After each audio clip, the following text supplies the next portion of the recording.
Class 10 SCE long question. Question number 1. Introduce insurance, explain briefly the types of insurance. An insurance is an arrangement of graduating the compensation to the damage, loss, illness, etc. by the payment of the premium. Actually, an insurance is a risk transfer process through which the victims of get full or partial compensation. There are two types of insurance: life insurance and non life insurance. They are explained below. Life insurance, it is a contract in which the insurance company agrees to pay a specified sum of money to insured. It is paid on the terminators of a certain time on a death of the person whose life is injured. Non-life insurance. The properties such as houses, shops, factories, vehicles, agriculture, etc. may be lost or damaged by the disaster such as accident, such as terrible situations. Non-life insurance bears the risk of loss as premium is paid based on the contract signed before. An insurance helps to minimize the risks in the same way. It is also a kind of saving for the secured future. It does not only reduces the tax in our economic but also provides dividend and bonus. Similarly, we also can get loan capital etc. which can be invested in running various economic activities. So it ensures one's financial condition is strong. Question number 2. Define globalization and write any three advantages of globalization. Answer. Globalization is the process by which business or other organizations develop interrelation influence in an extensive scale. Due to the globalization, the geographical boundaries and are getting lost and the world has changed into a small village. Any three advantages of globalization are as follows. Globalization helps the countries to extend their foreign relations, reduce poverty, and promote foreign trade. It helps to promote mutual understanding among the countries of the world and improve the peace and security. It increases foreign investment, flow of capital, free supply of goods and services, etc., which support to improve the living style in the developing countries. 3. Question number 3. Why do you consider better to save or take loan from the formal financial institutions? Analyze. Answer. I consider better to save in the formal financial institution. The amount of income which is not spent but kept in financial institutions or bank opening about the account for future use is called save. The habit of saving some economic will help to generate capital for carrying out various economic activities in the future.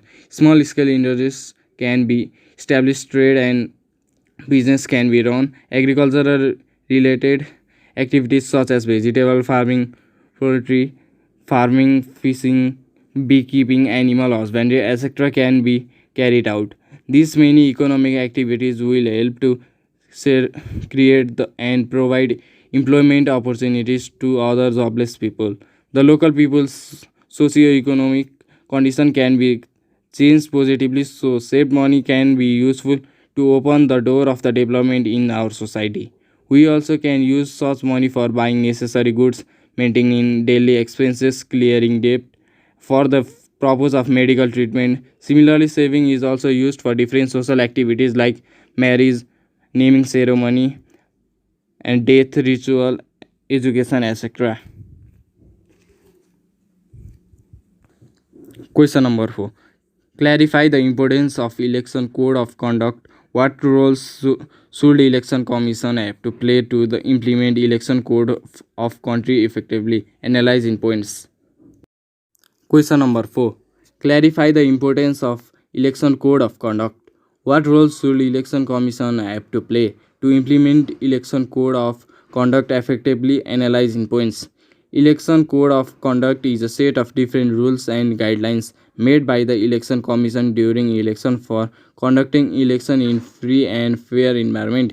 It should be followed by political parties, candidates, governments, mass medias, public institutions, employees, civil society, NGOs, observers, etc. during the elections. It makes everyone responsible, sincere, and discipline to respect the norms and values of the election. It also helps to conduct the election, increasing the encouraging participation of real voters in the election. Election Commission has to be sincere and impartial to implement election code of conduct throughout the country in the election. The election which is conducted through this process get validity in the national and international level. Election Commission should be formulate certain rules that we should be done or should not be done before, during and after election in the country. Similarly, it should carry out intersection of programs with shareholders and run the election education effectively throughout the country to make the election successful. If anybody goes against the code of conduct, they should be given proper warning and even punished. Election Commission should be run supervision program by the spending skilled, trained, expert election observers throughout the country during election. In this way, the Election Commission has to play great role to implement the election code of conduct effectively in the country.